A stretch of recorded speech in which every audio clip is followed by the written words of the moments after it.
Welcome to the Caribbean Leadership Radio Series, produced by the Caribbean Leadership Program under the Caribbean Center for Development Administration, CARICAD, where we provide a number of leadership development interventions tailored for the Caribbean context in support of public sector transformation as well as regional development.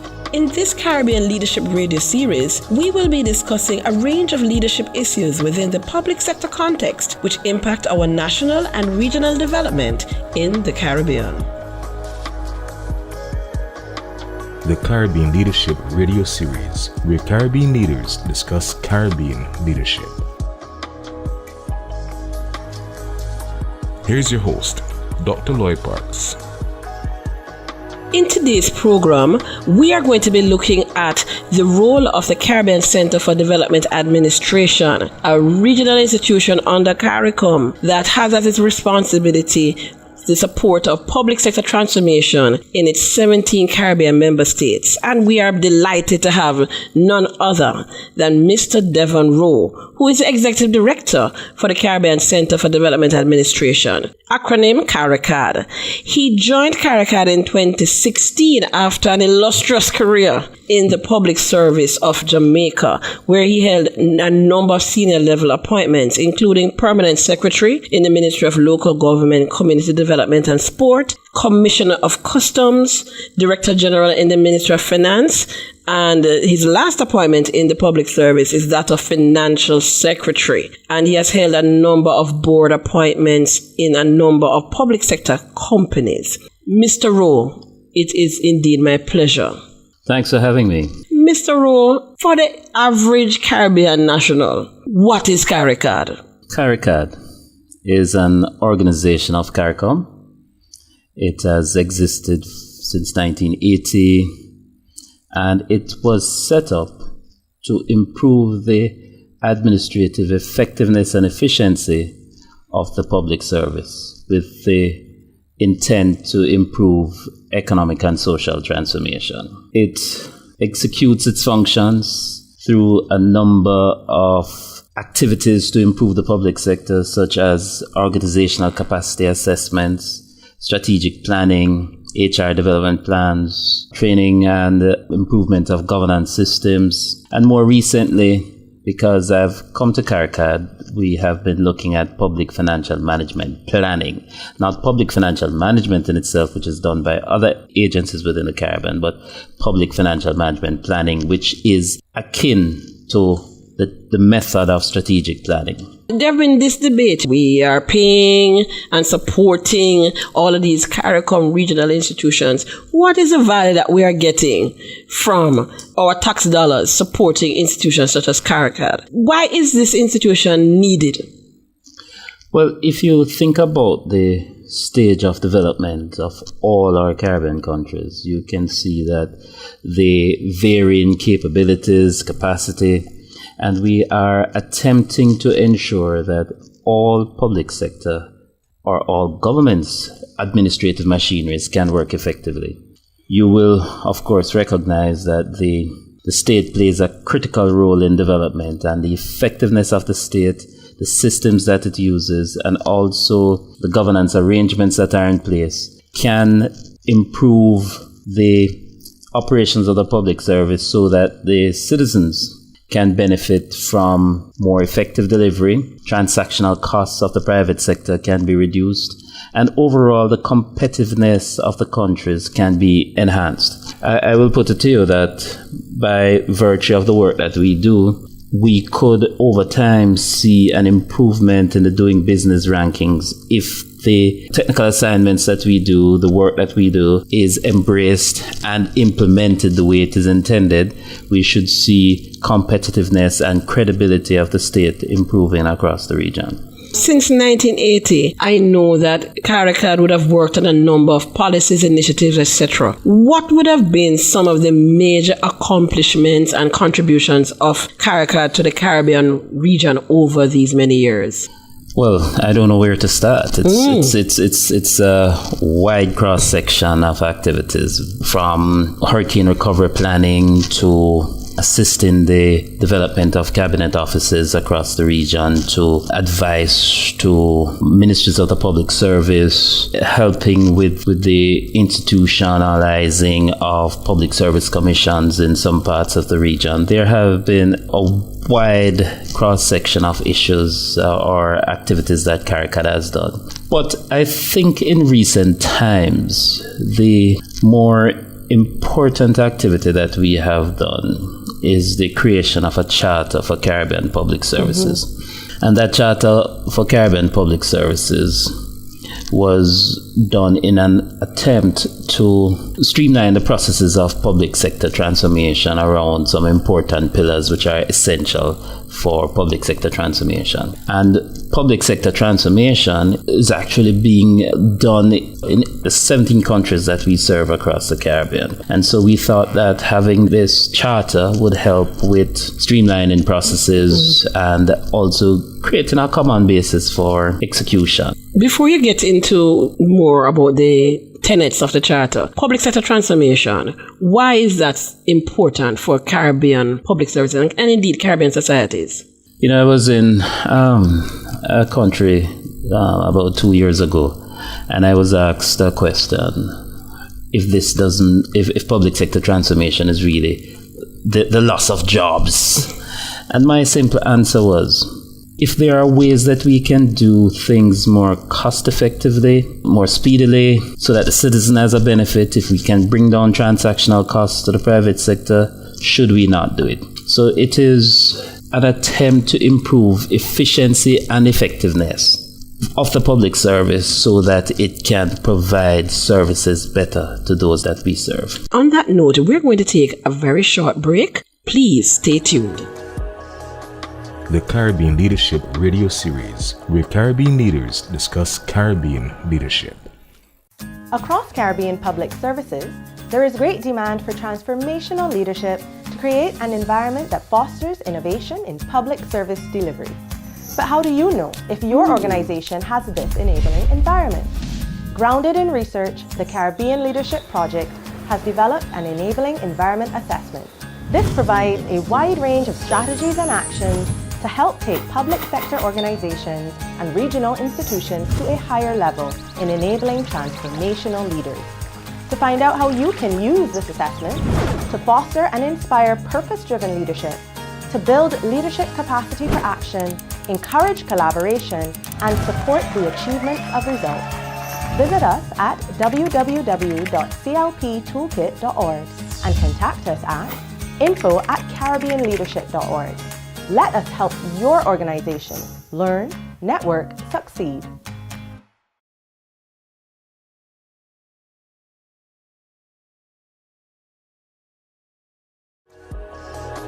The Caribbean Leadership Radio Series, where Caribbean leaders discuss Caribbean leadership.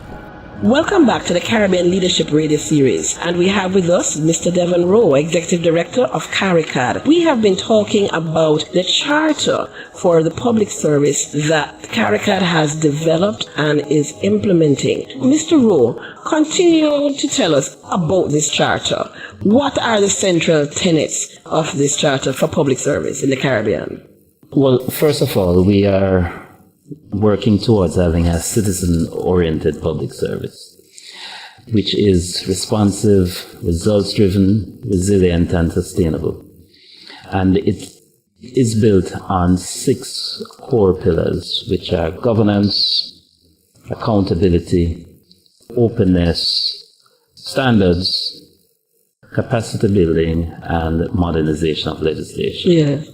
Each one of these pillars, or each pillar, works in conjunction with all the others. Yes.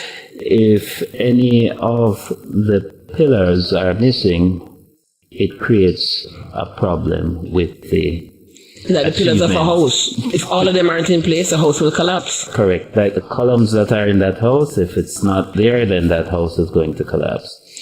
And frequently, in public sector transformation, we may see us moving with, for example, digital technology, but we do not have the legislation in place. Indeed.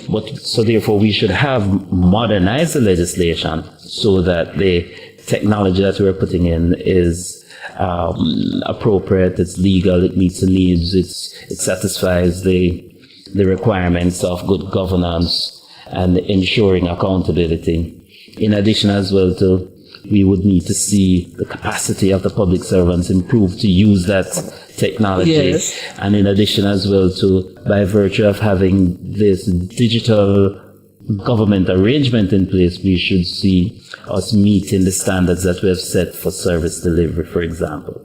And that was just one quick example of showing how this charter works in a very connected way. We also recognize as well too with the charter that the public service is process driven, but we are seeking to move us along the continuum to being results focused. Indeed. So that we not only dream it up and think it up, all the things that we want to do, but that we actually implement them and deliver against the requirements of our citizens.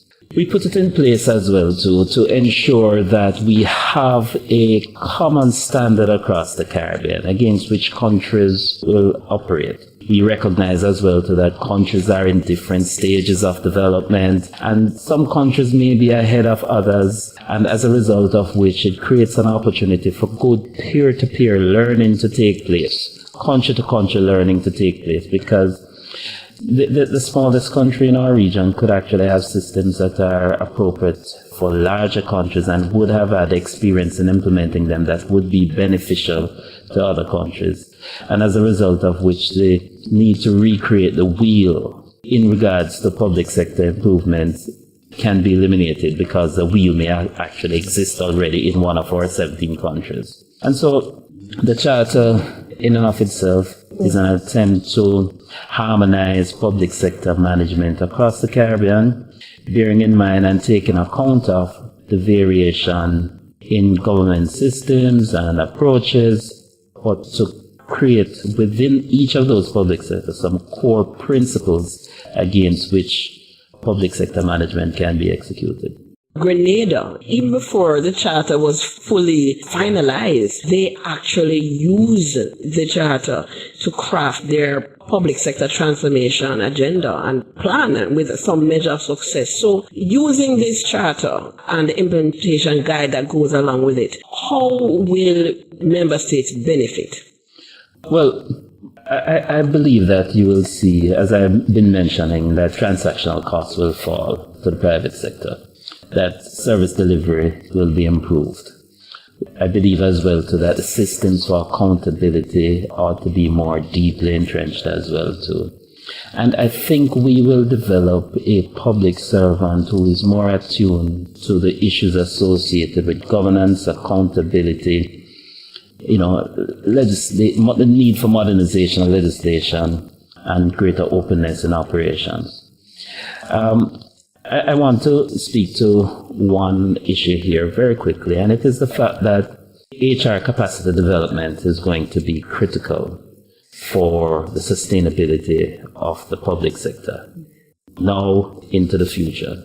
And in terms of work that we have done so far, in particular in relation to succession planning, we have recognized that in the next 3 to 5 years, a significant proportion of the persons at the leadership levels will be leaving the public service. And if we are going to be ensuring that HR capacity is in place, we need to move very rapidly into succession management arrangements to ensure that the capacity of the state in terms of its human resource capabilities is sufficient for the work that is ahead. In addition as well, too, many countries are either developing or have developed a long-term development plan for their countries. And in that regard, the public service capacity has to be developed in line with the realities associated with those plans. It's one thing to have a plan, it's another thing to achieve against that plan. What do you think might be some of the challenges that a country might face, especially from a cultural standpoint, in implementing the charter?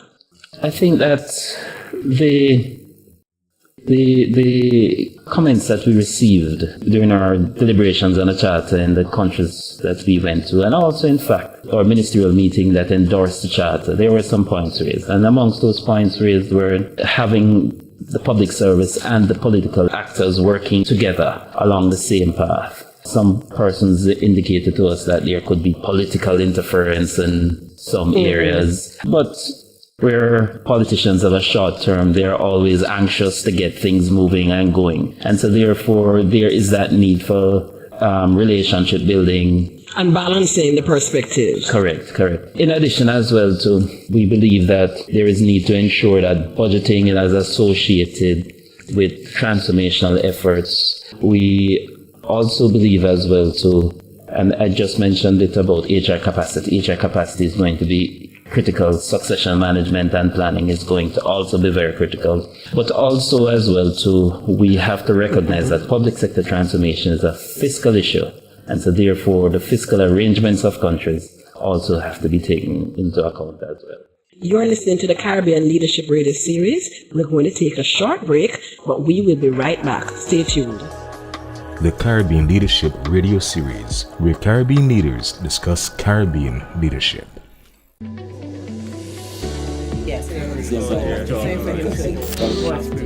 Does your organization have leaders with the self-awareness and confidence to lead effectively? Can they develop high-performing teams? Can they work effectively with multiple stakeholders? And are they equipped to navigate change and complexity? For these and other leadership challenges, the Caribbean Leadership Program offers a suite of virtual, face-to-face, and customized interventions to meet your needs. Our 5-day workshop on leading change and transition will provide senior executives with the mindset shift and tools to successfully lead change initiatives. Our transformational leadership development program is ideal for preparing high-potential leaders for succession to executive roles. And our mid-level leadership development program is perfect for those leading from the middle. For details on these and other offerings, visit our website at www.caribbeanleadership.org. Join us to learn, network, succeed.